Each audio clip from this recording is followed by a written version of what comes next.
Hello students, good afternoon. How are you? Now I am taking chapter 5, that is law of motion. Chapter 5, law of motion. ये दो तीन topic जो मैं लेने जा रहा हूँ ये थ्योरी के हैं। इसमें थ्योरी के क्वेश्चन काफ़ी बनते हैं, इस वजह से इसमें फार्मूले तो कम होंगे, लेकिन आपको ध्यान से समझना और सुनना है जिससे कि आप थ्योरी के क्वेश्चंस के आंसर दे दें। 5.1 इंट्रोडक्शन।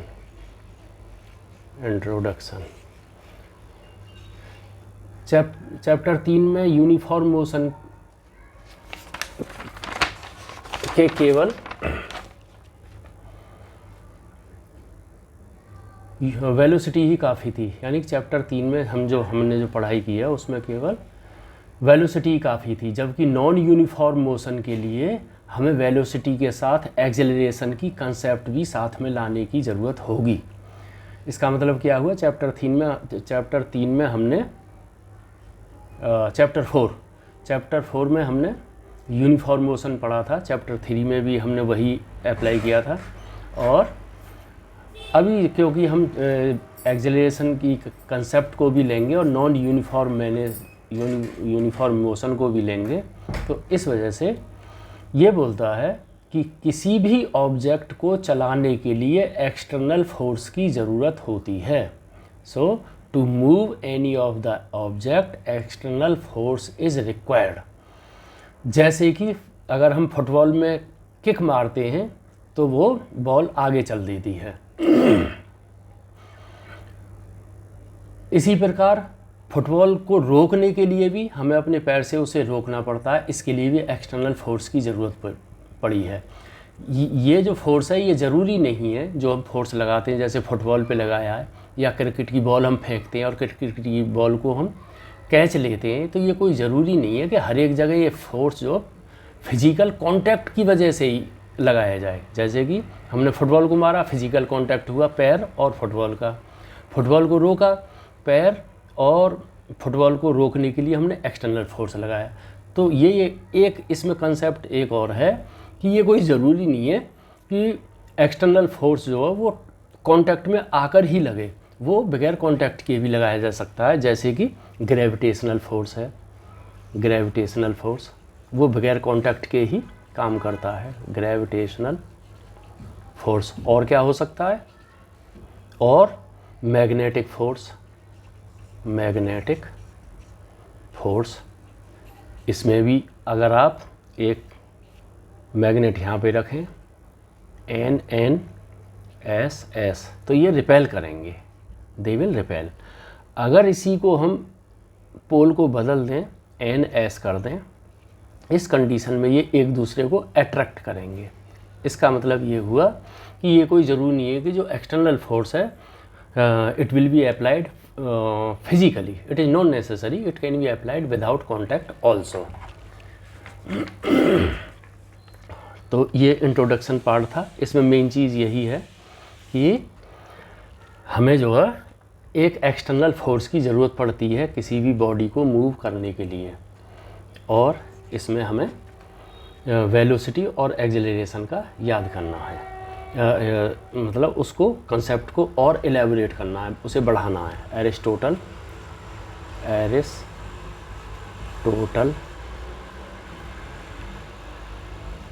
फालासी, FALLACY। फालासी का मीनिंग क्या है? फालासी का मतलब है भ्रम या तर्क दोष। इसका क्या मतलब हुआ कि जो भी एरिस्टोटल ने अपनी थ्योरी दी है उसमें भ्रम की स्थिति थी। भ्रम का मतलब है कि उसमें तर्क से एरिस्टोटल की जो थ्योरी थी उसे सिद्ध नहीं किया जा सकता था, इस वजह से इसको भ्रम की स्थिति बोलते हैं, या it can not be proved with the help of scientifically. तो इस वजह से ये एरिस्टोटल्स फालासी बोली जाती है। तो एक्चुअली ये एरिस्टोटल ने कहा क्या था वो देखते हैं। एरिस्टोटल ने बताया था, ध्यान से सुनना, एरिस्टोटल ने कहा था for moving a body, for moving a body या ऑब्जेक्ट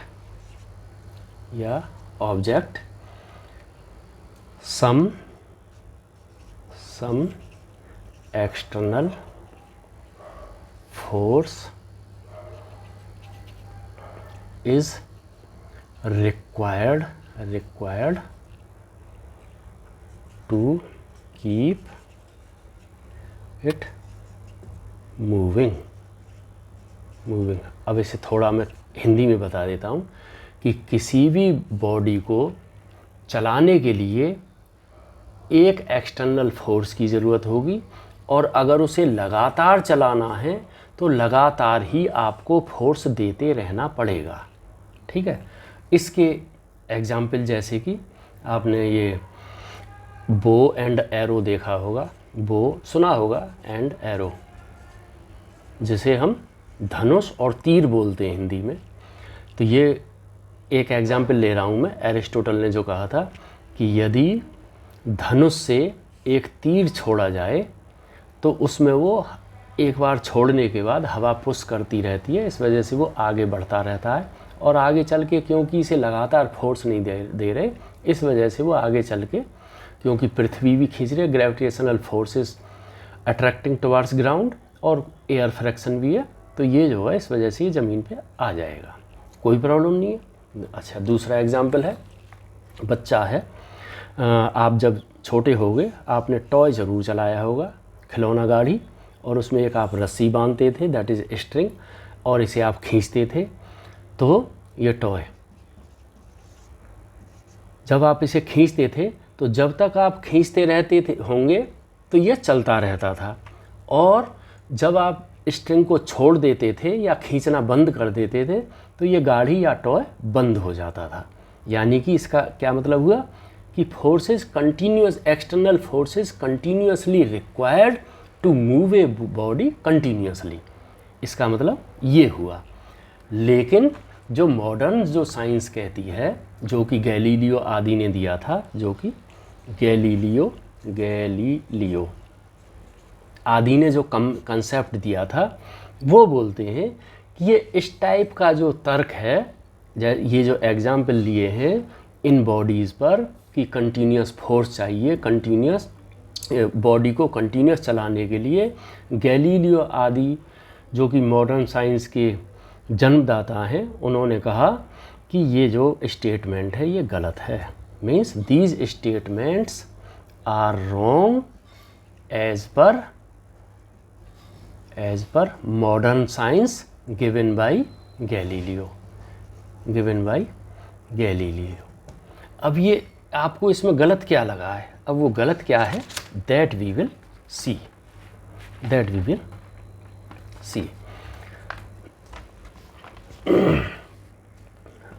तो ये हो गया मॉडर्न साइंस। तो बच्चा जब ये गाड़ी छोड़ते ही रुक जाता है तो मॉडर्न साइंस ने ये सिद्ध किया कि भाई ये जो ये गलत है। गैलीलियो ने कहा था कि ये जो बच्चा जो गाड़ी चला रहा था, वो चलाते चलाते जब इसने स्ट्रिंग छोड़ दी तो वो इसलिए रुकी है क्योंकि पृथ्वी ये ज़मीन हो गई, अर्थ, और इस गाड़ी के बीच में ये जो परत है, इन दोनों के बीच में, गाड़ी और इस पृथ्वी के बीच में घर्षण है, घर्षण या फ्रिक्शन। गैलीलियो आदि ने कहा था कि अगर एक बार फोर्स दे दिया है तो गाड़ी चलती रहती यदि इन दोनों ऑब्जेक्ट के बीच में, इन दोनों के बीच में यदि फ्रैक्शन नहीं होता, तब एक बार फोर्स देने के बाद ये टॉय हमेशा चलता रहता। तो यहाँ पर ये कहा है इन्होंने, ये डिफरेंस समझने की कोशिश करना, ये काफ़ी काम आने वाली चीज़ है। सो देयरफॉर घर्षण के इफ़ेक्ट को ओवरकम यानी कि जीतने के लिए, या उसे इनकाउंटर करने के लिए, या उसे निष्क्रिय करने के लिए जो हम एक्सटर्नल फोर्स लगा रहे हैं उसके बाद ही गाड़ी चलेगी। यानी कि ये जो टॉय है, जब बच्चा इसे खींच रहा है तो ये जब ही चलेगी जब जो ये फोर्स इधर लग रहा है और जो घर्षण है वो इधर लग रहा है, यानी कि फ्रिक्शन इधर लग रहा है। जब ये एक दूसरे की इतनी ताकत लगा देगा कि ये इसे ओवरकम कर जाएगा इस फोर्स को, तब ये गाड़ी आगे बढ़ेगी। गैलीलियो ने ये कहा था। यानी कि यदि फ्रिक्शन ना हो तो एक बार फोर्स लगने के बाद गाड़ी या टॉय यूनिफॉर्म मोशन से हमेशा चलता रहेगा। ये मेरा ख्याल है दोनों स्टेटमेंट में अंतर आपकी समझ में आ गया होगा। अच्छा, अब ये घर्षण या फ्रिक्शन कैसे कैसे होते हैं, जैसे कि जो सॉलिड में जो वो इन दोनों के बीच में ये अपोजिंग फोर्स जो होता है वो उसे बोलते हैं फ्रिक्शन। और फ्लूइड्स में, यानी कि जो तरल पदार्थ हैं, फ्लूइड्स में जो ये अपोजिंग फोर्स जो होता है उसे बोलते हैं विस्कस फोर्स। काम दोनों का एक ही है। ये तरल पदार्थ में घर्षण देता है, सॉलिड जो है ये सॉलिड में इसे सीधे सीधे हम ये अपोजिंग फोर्स यानी कि जो फ्रिक्शन है वो सॉलिड में होता है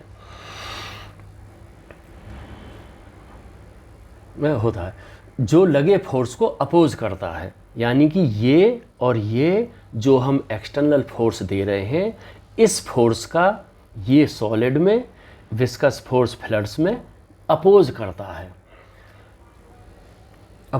है वह, and hence therefore external force को इस फ्रिक्शन फोर्स या विस्कस फोर्स को ओवरकम करने के लिए, यानी कि एनकाउंटर करने के लिए, यानी कि निष्क्रिय करने के लिए लगाया जाता है। यानी जो हम, इसका मतलब ये हुआ कि जो एक्सटर्नल फोर्स जो लगाते हैं, एक्सटर्नल फोर्स जो हमने लगाया है या बच्चा यहाँ पर लगा रहा है, वो फोर्स इसलिए लगा रहा है सो दैट टू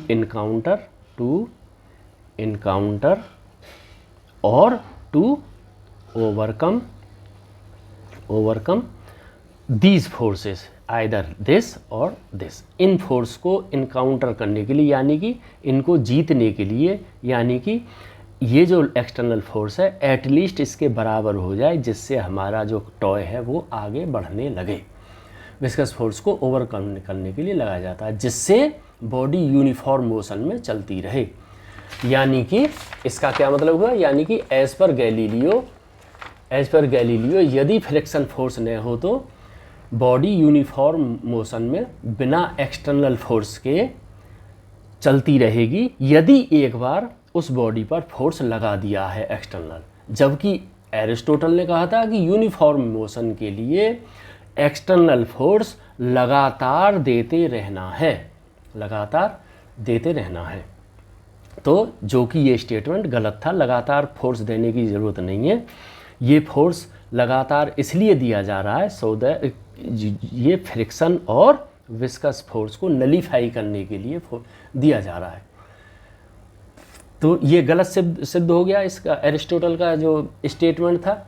इसका मतलब ये हो कि a force is needed to encounter the opposing force of friction, यानी कि external force is required always to encounter the opposing force. ये था आपका एरिस्टोटल्स फालासी, इसको बोलते हैं Aristotle's फालासी।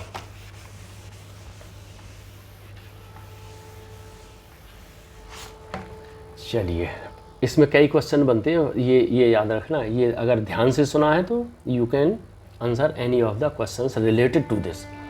Law of inertia, the law of inertia.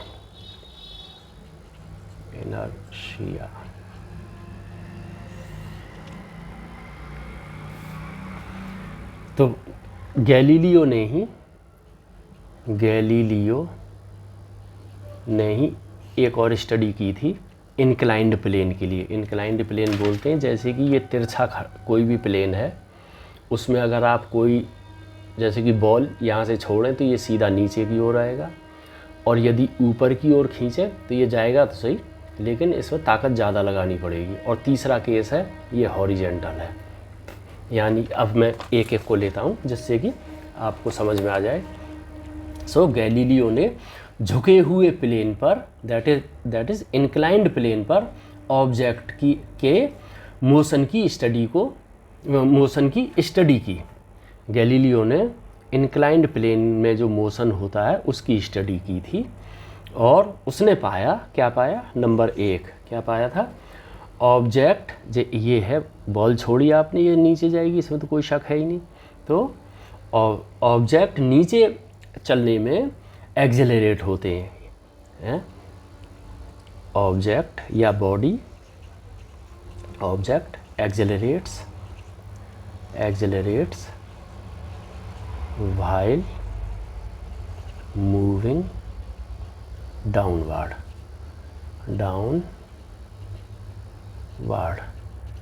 ठीक है। नंबर 2 वो बोलता है ऊपर चलने पर रिटार्ड होते हैं ऑब्जेक्ट, या तो इसे बोलो डी एक्सेलरेट या एक और शब्द है रिटार्ड्स, जो कि नॉर्मली यूज किया जाता है।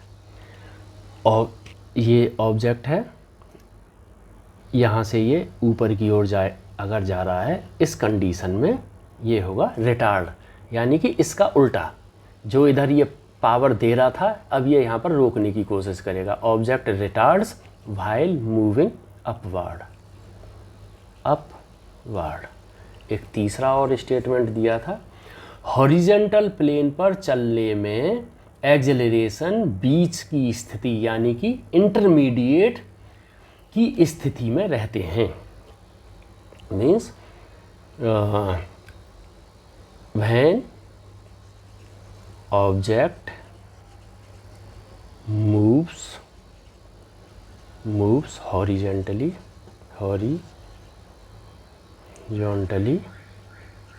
देन क्या होगा, इस केस में एक्सेलरेशन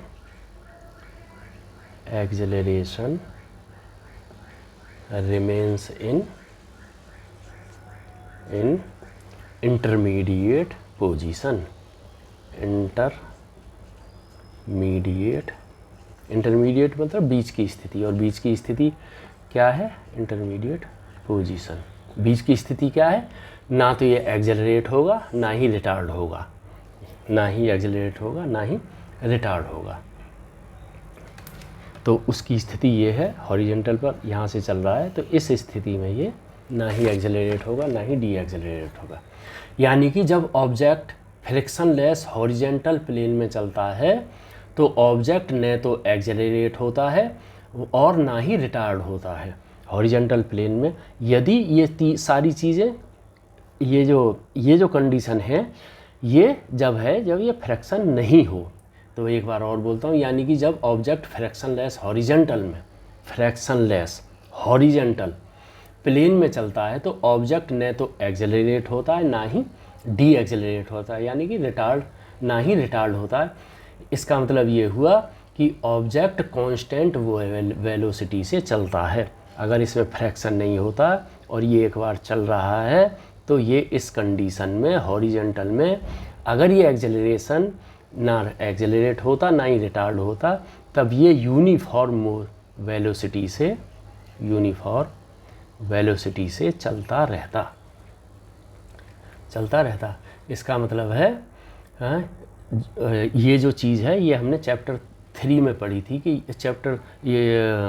मतलब जहाँ पर हमने यूनिफॉर्म मोशन पढ़ा था। एक बात और याद रखना, कोई बुक जो है चैप्टर 3 को 4 बोलती है और 4 को 5 बोलती है, तो I will suggest you please check the contents of the chapter so that you can open the right chapter. क्योंकि कोई बुक में चैप्टर 4 की जगह 5 लिख रखा है, 5 की जगह 4 लिख रखा है। इसमें मैंने एक ऑब्ज़र्व किया था 2 बुक में, उन बुकों में चैप्टर 4 को 5 लिख रखा था और 5 को 4, यानी कि कुछ वो कंटेंट हटा देते हैं, इसलिए सब जो आपके चैप्टर हैं वो कम ज़्यादा होते रहते हैं।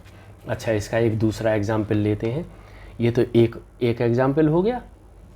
दूसरा एग्जाम्पल लेते हैं जो कि गैलीलियो ने एक्सपेरिमेंट किया था, उसके अनुसार ये एग्जाम्पल है double inclined plane. Double inclined plane, अभी वो डबल इंक्लाइंड क्या है, दैट जैसे कि ये एक टब है, तो ये यहाँ पर भी इंक्लाइंड है और यहाँ पर भी इंक्लाइंड है, तो इसको आधार मानते हुए हम आगे बढ़ेंगे। ये बोलता है कि यदि फ्रैक्शन नहीं हो तो मोशन कभी भी मरता नहीं है, means motion never ceases, motion कभी भी मरता नहीं है। चलो इसे देख लेते हैं कि इसमें केसेस क्या क्या हैं। पहला केस तो यही है, इसकी भी ऊंचाई बराबर है, इसकी भी बराबर है, तो यहाँ से अगर हमने बॉल फेंकी छोड़ी तो ये यहाँ तक जाएगी और यहाँ तक आएगी, फिर लौट कर आएगी, लेकिन ये धीरे धीरे आपने ऑब्ज़र्व किया होगा कि ये बीच में आके रुक जाती है। अब ये पहला स्टेटमेंट क्या है गैलीलियो का, कि यदि फ्रैक्शन नहीं हो, if there is no fraction then this ball एक बार छोड़ने के बाद यहाँ से it will always move like this. It will move like this means यहाँ से यहाँ तक फुल हाइट जाएगी, फिर लौट कर आएगी और फुल हाइट जाएगी। सो ये हमेशा चलती रहेगी, किस कंडीशन में, जब फ्रिक्शन नहीं है। तो इसे मेरा ख्याल है लिखने की ज़रूरत नहीं है, ऐसे ही सेकंड पॉइंट है, सही है पहला पॉइंट। सेकंड पॉइंट ये बोलता है कि यही हमारे पास एक इंक्लाइंड प्लेन है और इस वाले हिस्से को हमने थोड़ा ऐसे कर दिया, लेकिन ऊंचाई बराबर है, इस केस में अगर यदि आप बॉल छोड़ें तो ये यहाँ तक जाएगी, फिर लौट कर आएगी। अगर फ्रिक्शन है, in that case it will stop after some time, लेकिन इसकी डिस्टेंस ज़्यादा होने के बावजूद भी if there is no friction then it will always oscillate in this, यानी कि ये हमेशा चलता रहेगा, बेशक ये यहाँ पर ज़्यादा डिस्टेंस तय कर रहा हो। दूसरा पॉइंट ये था। तीसरा पॉइंट क्या है, अगर ये हमारा इंक्लाइंड प्लेन है और यहाँ पर ये हॉरिजेंटल हो जाता है, अगर यहाँ से बॉल छोड़ी जाए और ये एक बार स्टार्ट हो जाए तो ये आगे चल के कहीं रुक जाएगी, लेकिन गैलीलियो ने कहा है कि if there is no friction then in that case this ball never stop and always will keep on going in horizontal direction. तो इसका इन तीनों का क्या मतलब हुआ कि if there is no friction in that case motion will never cease, यानी कि वो कभी मरेगा नहीं, वो हमेशा चलता रहेगा। इसका मतलब है कि ऑब्जेक्ट रेस्ट में या यूनिफॉर्म मोशन दोनों केसेस में समान है। यानी कि ये बोलता है कि अगर एक ऑब्जेक्ट यहाँ पर, बॉल यहाँ पर रखी थी और एक बॉल चल रही थी, तो ये दोनों स्थितियाँ एक जैसी हैं। अब क्यों ये कन्फ्यूज़न आया, ये क्यों एक सी हैं?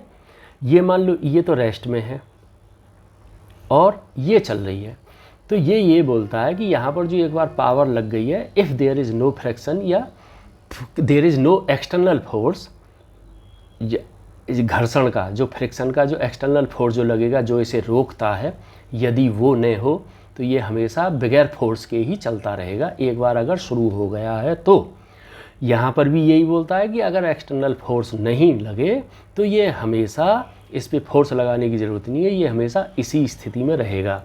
इन तीनों केसेस में भी यही है कि अगर एक बार एक्सटर्नल फोर्स लग गया है और फ्रिक्शन नहीं है, इन दैट केस ये हमेशा चलते रहेंगे। इसका मतलब रेस्ट पोजीशन और मूविंग पोजीशन दोनों की स्थिति एक ही है, क्योंकि इन दोनों केसेस में, इसमें भी और इसमें भी, कोई फोर्स नहीं लग रहा है। ऑफ कोर्स इनमें स्टार्टिंग में एक बार फोर्स लगा था, लेकिन उसके बाद कोई फोर्स नहीं लगा है। और इसमें तो बल्कि अगर ऊपर से छोड़ेंगे तो हमने तो अपनी ओर से कोई लगाया ही नहीं है, ये पृथ्वी ने लगाया है ग्रेविटेशनल फोर्स, जो कि एक्सटर्नल फोर्स है, जो कि स्टार्टिंग में एक बार लग गया है। हाँ, क्योंकि दोनों केसेस में कोई फोर्स नहीं लगा है।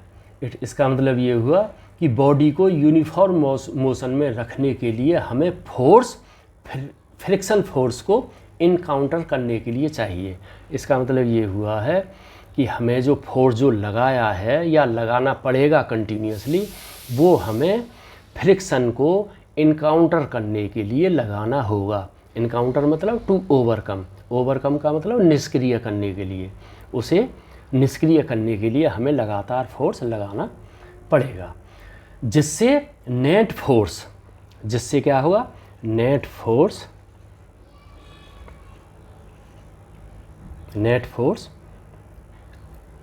ऑन बॉडी, ये याद रखना, ऑन बॉडी यानी कि ये एक ही चीज़ है, एक ही चीज़, on body will be equal to external force minus friction force. और ये कितने होंगे, क्योंकि हमें एक्सटर्नल फोर्स इतना चाहिए कि जिसे हम इसे निष्क्रिय कर दें या इसे एनकाउंटर कर दें या इसे ओवरकम कर लें, तो ओवरकम और ये दोनों बराबर होंगे, यानी कि ये विल बी इक्वल टू 0। जो नेट फोर्स है वो हमारा आएगा 0। लेकिन ये याद रखना, ये सिर्फ एक बॉडी पर है, क्योंकि आगे काम आएगा, आगे हम लेंगे सिस्टम, ये एक बॉडी है। अच्छा, इसका मतलब ये हुआ कि यदि फ्रिक्शन नहीं हो तो बॉडी हमेशा चलती रहेगी। अगर एक बार चलना शुरू हो गई है तो वो हमेशा चलती रहेगी। और जो बॉडी रेस्ट में है, ऑब्जेक्ट रेस्ट में, वो हमेशा रेस्ट में ही रहेगा। बॉडी की यह प्रॉपर्टी इनर्शिया कही जाती है। दिस प्रॉपर्टी ऑफ बॉडी, क्या है वो प्रॉपर्टी, कि if it is in rest it will remain in rest, if it is moving it will always keep on moving if there is no force. तो उस स्थिति को, ऑब्जेक्ट की इस प्रॉपर्टी को हम बोलते हैं इनर्शिया। ये याद रखना, मेरा ख्याल से लिखने की ज़रूरत नहीं है, मैंने 2-3 बार बता दिया है कि क्या मतलब है इसका। ये इनर्शिया कहा जाता है। इनर्शिया मीन्स, इनर्शिया का मीनिंग क्या है, मीन्स रेजिस्टेंस टू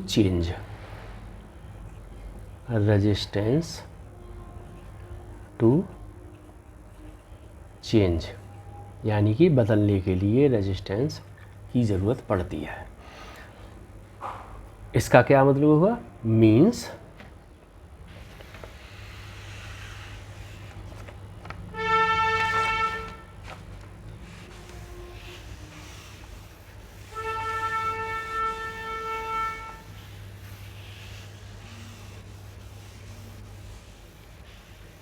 आप ये वीडियो को स्पीड बढ़ाकर देख सकते हैं, जिससे कि आपका समय बच जाए, क्योंकि मेरे को मिटाना भी पड़ता है, एक्सप्लेन भी करता हूँ और मैं लिखता भी हूँ, इसलिए ज़्यादा समय लग जाता है।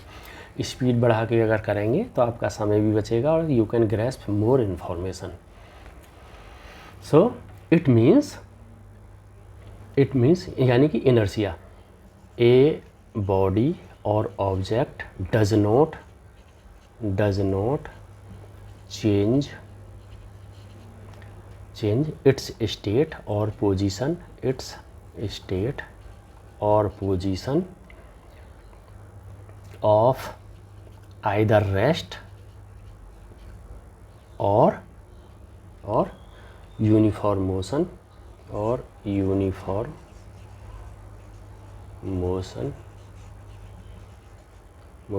unless an external force compels it